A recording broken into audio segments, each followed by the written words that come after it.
This story is called Curious George Makes Pancakes.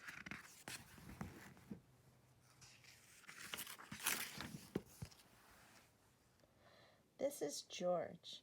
George was a good little monkey and always very curious. One morning, the man with the yellow hat woke George early. "Time to get up, George," he said. "The pancake breakfast is today." You can tell from the expression on their faces that they're very excited about it.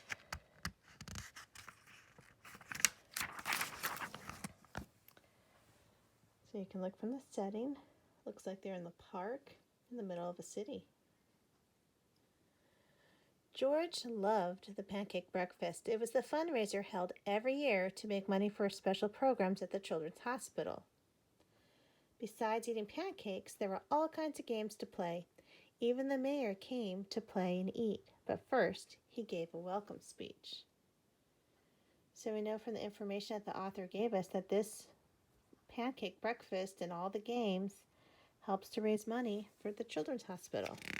So it's an important breakfast. "Thank you all for coming," said the mayor. "We appreciate your generous support." He thanked all the volunteers who were helping that day, and finally he said, "Please enjoy yourselves and the pancakes." When the mayor finished, the man with the yellow hat said, "George, I'm going to buy our tickets. Please wait here and don't be too curious." George waited like a good little monkey, but something smelled good. Now, why do you suppose the man with the yellow hat said not to be too curious?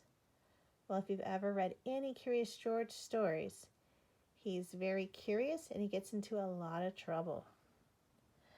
Could it be the pancakes that he smelled? George was curious. Off he goes. He followed the smell and found a whole griddle full of pancakes. George watched as a man poured a little batter into circles and flipped them up in the air. It looked like fun to make pancakes. George wanted to help. On a table near the griddle was a basket full of blueberries. "These pancakes need a blueberry," George thought, and he sprinkled some on top.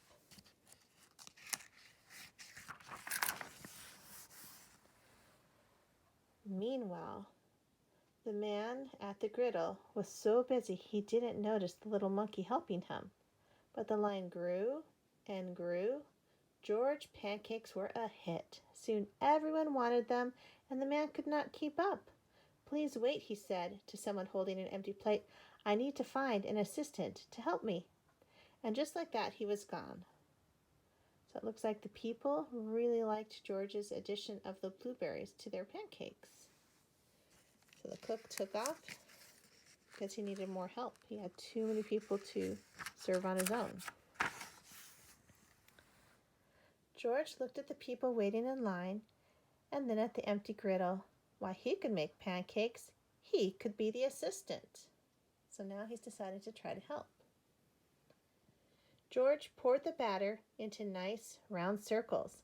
Next, he added blueberries. He waited just a minute to let the pancakes cook, and then he flipped them over. And last, he added syrup. So what are the steps that George did to make the pancakes? First, he had to pour the batter. Next, he added the blueberries. Next, he waited. Then he flipped them to cook the other side. And last, he added the syrup. The line for the pancakes was enormous. But with 4 hands, George could make quite a chef. And no one's plate was empty for long. Now, does George really have 4 hands? No. He did use his feet. The picture shows him using his feet and his hands, and the extra hands that the illustrator drew were to emphasize that he was really busy and working really fast. "I've been coming to this breakfast for years," a man said, "but I've never seen pancakes like this before." "I've never eaten this many pancakes before," said a girl. "I didn't even like pancakes before," said another girl, and they all lined up for more. So it says yummy pancakes for $1. So if they keep going back in line to keep buying more pancakes, they're raising more money for the hospital. When the man returned with his new assistant, He was shocked to see a monkey making pancakes. "This is no place for a monkey," he yelled, and he began to chase George. George hadn't meant to cause trouble. He only wanted to help, and now he wanted to get away. Quickly, George found a place to hide, and the man and his assistant ran right by him. But where did he go? See if you can see him in the picture. If you look at the animals for a prize, he's hiding. He hung himself up there to look like a prize. When it was safe to come out, George jumped down. He was covered with syrup like a pancake, and he was sticking to everything. George was curious. Could these napkins help him get clean? So what do you think? If you're sticky and you try using a napkin, is that going to help or not? Well, if you look at George, the dry napkins did not help. Maybe sometime you can get a little water on the napkins and some soap. Maybe that would help. No, the napkins made it worse. What George needed was some water to wash with. Why, here was the perfect thing. So he spies a tank full of water. George climbed up. Oh, he's littering everywhere. This would do the trick for a sticky monkey. George sat on the bench and splashed himself with water, but all of a sudden... So why do you think at a picnic with games would there be a tank of water? Well, we're going to find out. Splash! George was in the water. What a surprise.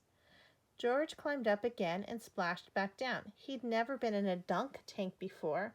He'd never had so much fun getting clean. So what happens at a dunk tank is you sit on a little bench and it's attached to this sensor. If you hit it with a ball, the bench tips the person to the water. So people pay money to have chances to throw balls. Soon, everyone was having fun, and the line at the dunk tank grew even longer than the line for pancakes. Later, the mayor came by. "I've heard all about your delicious pancakes," he said. "You've made our fundraiser a big success. I have a special favor to ask you." At the end of the day, George got to present the money from the fundraiser to the president of the hospital. "Thanks to you, George. This has been our best year ever," she said. "Will you come back and make pancakes again next year?" George nodded, and everybody cheered.